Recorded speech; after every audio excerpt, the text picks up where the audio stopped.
3 months ago, Goth Mikasa took the Attack on Titan community by storm when she appeared in the end credits scene of the final compilation movie of the series, which released in Japan in November. Goth Mikasa exists in a spin off of Attack on Titan called Attack on School Casts, an alternate universe where most major characters of the series are part of an American style high school. There is a jock Reiner, cheerleader Historia, bad boy John, and nerd Armin, among many other versions of the main cast. Mikasa, of course, is a goth girl, and as an occult lover, she is very much into supernatural stuff. There are also some Easter eggs referencing this spin off in the main Attack on Titan story when Eren comes into contact with Zeke. As in any other universe of AOT, John has a crush on Mikasa, and he tries to flirt with her. However, Mikasa does not like him and tries to use a curse to fight him off. So when Eren, who is just a normal guy, stands up to bad boy John when he is bullying Armin, Mikasa believes Eren is the Dark Knight her curse has summoned to save her. Armin also thanks Eren for helping him, and both Mikasa and Armin want to be his friends and ask him to watch movies with them. Eren is annoyed and tries to get away, but the three of them come across the school's janitor Levi and his squad, who are carrying packets that they claim are cleaning powder. Believing it to be something else, the three of them run away and go to the school's history and chemistry teachers, Irwin Smith and Hanji Zoe, respectively, to ask about Levi, only to find out that they have the same packets with them as well. They walk away after seeing this, but it turns out the packets actually just contain cleaning powder. In the next chapter, the school's queen Historia is extremely bored and annoyed with everyone, especially Reiner and Ymir. She sees Eren as someone she can relate to in her boredom, but is shocked to see that he has made new friends.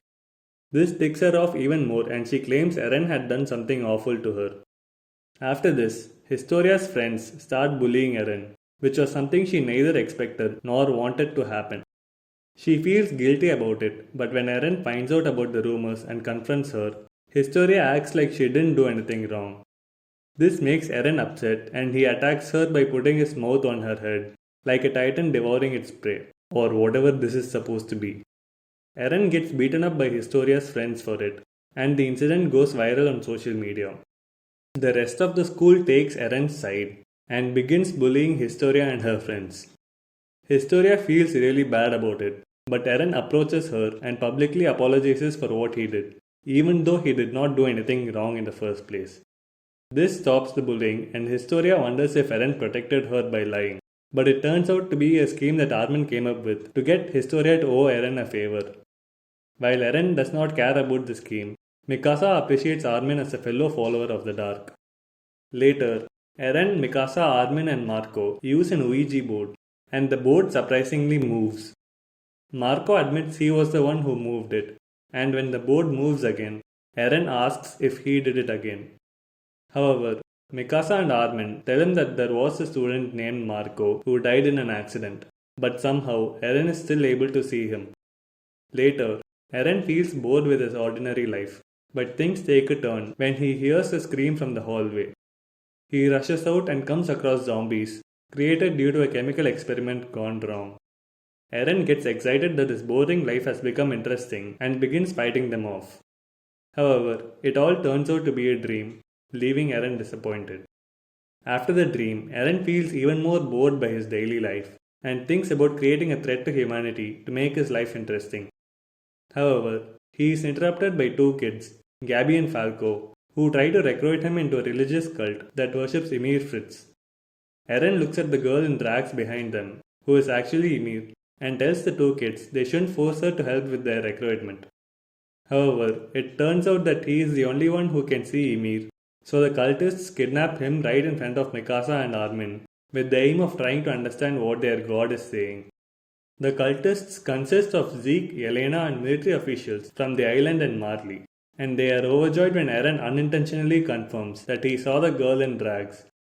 Just when he begins to lose hope, Historia, who owes Eren a favor, brings her friends to rescue him, along with Mikasa and Armin. However, their escape only angers the cultists. Eren and his friends are trapped in a building surrounded by the cops, who are controlled by the cultists. The incident is being reported by the press, with Eren and his friends being portrayed as criminals by the reporter Peak, who is accompanied by her cameraman Porco. Eren's friends start panicking and he feels guilty, believing all of this happened because of his desire to destroy the world. Eren sees Ymir again and comes out of the building, claiming he has received a message from Ymir that will save humanity. It turns out the message was just a way to use the sauna and relax, to save people suffering from stress. The final chapter of the spin-off is what appears in the end credits of the movie. In this chapter, Eren, Mikasa and Armin finish watching a movie, while Marco lays dead in the background. In the movie, Hanji's assistant Moblit is also present. When they come out of the theatre, Ymir Fitz walks by with her 3 daughters. The movie they watched is supposed to be the ending of Attack on Titan, and Mikasa and Armin get into an argument over their differing opinions about it, reflecting different factions within the fandom in real life. When he is asked about what he thinks, Eren takes a more neutral approach, saying he is glad he went to the movies with them and suggests going to watch the sequel if one ever comes out. The final panel has Mikasa wondering if Titans really existed, something that Armin says might not necessarily be the case. They agree that it would be cool if there actually were 3 childhood friends like in the movie.